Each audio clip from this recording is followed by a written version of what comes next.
Quick reminder, we are awaiting news from the White House on some sort of deal with BP. You're looking live there. You can see it's rainy and nasty in Washington. That's forced the president to move inside to talk about the new BP deal. We expect that to happen in about the next 10 minutes or so. Of course, we'll take you there live as soon as it does. About a week ago, the president said he didn't think a meeting with BP would produce any results. Here's how the debate played out on this show with Megyn Kelly and guest Richard Socarides last Wednesday before the meeting was announced. In a company, you get called into the CEO's office. Forget your direct boss or one of the underlings. The CEO calls you in there and says, what are you doing to fix the mess you made here at this company? Has a different effect on you. You know, I think this is one of the things where you sort of, you lose either way. You lose it. There's a downside if you meet with him. There's a downside if you don't meet with him. The downside if you meet with him is that the president is spending time talking with one of the wrongdoers when he could be actually getting stuff done. All right, we'll see if he still sticks to that point. Richard Socarides, former special assistant to President Clinton, joins us today. All right, so he's had the meeting. Was there a payoff? Will he get one?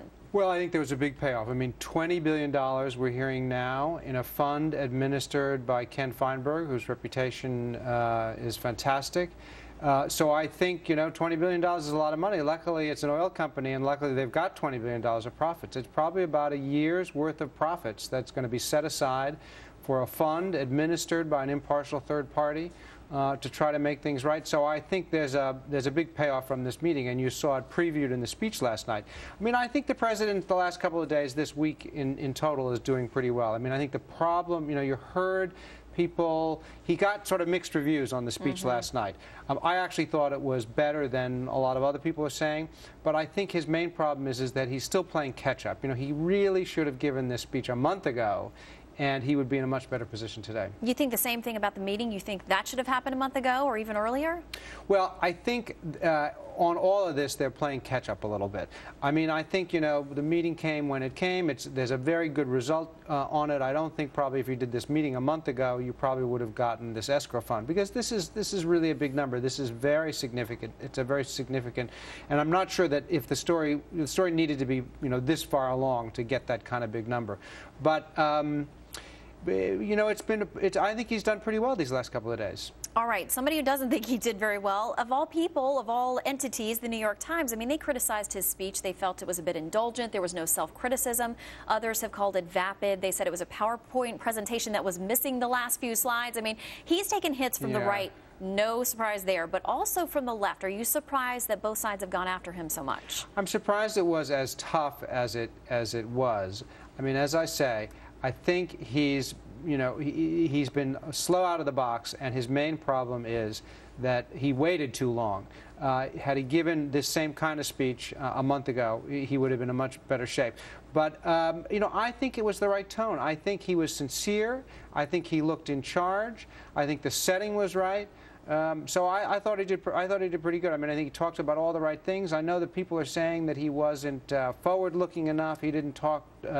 He didn't say enough about looking forward what we have to do legislatively. I think that can come. I think, you know, that's around the edges. All right. So if you're at the White House this morning, you're reading all these editorials and columns that are very critical of the speech last night. It's a rough morning, but now you've had this meeting which so many people have pushed for, and it sounds like the deal is there, something that would make a lot of people very happy if we get the facts and it turns out to be true. So now that the president is going to come out and speak, you know, we've got this rain delay there in Washington, but eventually he will in the next few minutes. Based on the criticism of his speech last night, what kind of advice would you give him now when he takes to the podium today? Well, I think he has to say that this is a down payment. You know, we've heard some discussions just this morning since we've heard about this fund. You know, is this it? Well, I think clearly it can't be it. There can be no ceiling on what they're going to be responsible for. This is really just a down payment, a huge down payment, but in fact just a down payment on what's to come. And I think he should assure everybody that whatever it costs, if it's 20, if it's 40, if it's $100 billion, billion with a B, that there will be money, and that the wrongdoers will be made to pay. And I think, you know, there's a lot of focus on BP now, and rightfully so, because they are the owner here. But it's clear that there are other companies involved. You know, a lot has to get straightened out. We saw the president last night announce a new head of the Minerals Mining Board. I think that is, you know, you're going to hear a lot more about that. Perhaps he'll speak a little bit more about that today. Ken Feinberg is good. They got Ray Marvis, the former governor of Mississippi, doing a plan. I mean, we haven't really seen any major planning. I mean, this is an area where we've continually had problems. You know, this is Katrina. I mean, things were not really set right after Katrina. And surprising to see the numbers, the polling coming out of Louisiana, that just as many people there think that the president is doing a worse job on this oil spill than President Bush did with Katrina. Yeah, I saw that. Very surprising. That's got to be tough for the White House to hear well, as well. Well, his polling numbers are going to take a hit here, right? I mean, you know, because it would be shocking if they didn't.